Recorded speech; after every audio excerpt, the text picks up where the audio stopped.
If your Samsung Galaxy has no sound during calls but works fine otherwise, don't rush to the repair shop. Your phone isn't broken. It's just confused by a software conflict that's plagued thousands of users. Here's the fix that actually works. First, check call settings. Go to Phone app, 3 dots, Settings, and ensure call volume is maxed out. Second, clear phone app cache. Settings, Apps, Phone, Storage, Clear cache.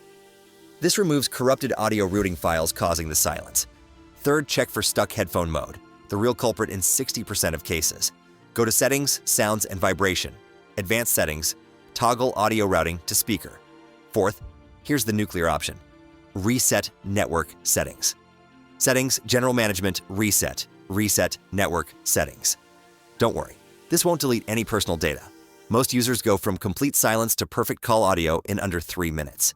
The headphone mode fix alone solves this for most people. If this saved you from embarrassing "I can't hear you" call situations, hit the like button and comment which step worked for you.